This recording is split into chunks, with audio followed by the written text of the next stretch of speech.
असती आणि म्हणून खऱ्या अर्थानं जिल्हा बँक असतील, सहकारी साखर कारखाने असतील, या क्षेत्रामध्ये सहकार आला आणि सहकाराच्या माध्यमातून सर्वसामान्य शेतकऱ्यांची उन्नती या ठिकाणी झालेली आहे। आणि अशा परिस्थितीमध्ये आपण जर बघितलं की गेले 40 वर्ष 50 वर्ष सह्याद्री साखर कारखान्याच्या माध्यमातून आदरणीय स्वर्गीय पी डी पाटील साहेबांनी अतिशय चांगल्या पद्धतीने कार्यकाल त्यांच्या कार्यकालामध्ये हा कारखाना पुढे आणण्याचं काम केलं।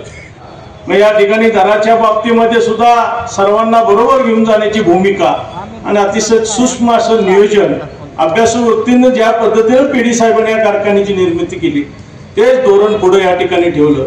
सभासदांना विश्वासात घेऊन डिस्टिलरीची वाढ असेल, एक्सपान्शन असेल, हे सुद्धा आपल्याला समोर दिसतंय।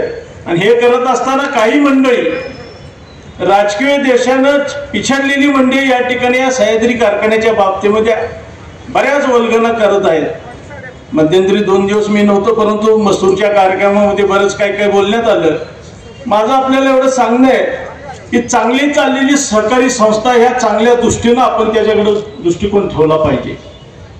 विनाकारण राजकारण डोळ्यात पुढे ठेवून या संस्थेच्या या ठिकाणी वाबाड काढण्याचं काम ही विरोधक मंडळी करतात, हे चुकीचं आहे। चांगली चाललेली संस्था, स्वर्गीय चव्हाण साहेबांचा विचार या संस्थेमध्ये आहे। यशवंत विचाराने चाललेला हा कारखाना, हा यशवंत विचार जपण्याचं काम आदरणीय स्वर्गीय पी डी पाटील साहेबांनी केलं। आदरणीय आमदार बाळासाहेब पाटील साहेबांनी आपल्या सर्वांच्या साक्षीनं, संचालक मंडळ असेल, आपण शेतकरी सभासद असो, या आपण सर्वांनी या ठिकाणी प्रयत्न केला।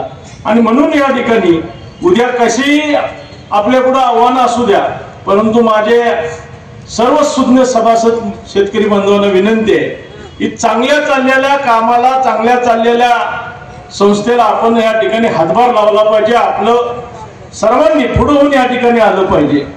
आपले काही मंडळी सहकारी भेटतात, ज्या वेळेला ही प्रक्रिया पूर्ण होईल, ज्या वेळेला पॅनेल तयार होईल, आपण सर्वांनी या ठिकाणी एकजुटीने आदरणीय यशवंतराव चव्हाण साहेबांचे विचार, स्वर्गीय पी डी पाटील शेटसाहेबांचे विचार जपण्याचं काम करणं हे आपलं तुमचं आमचं आद्य कर्तव्य आहे।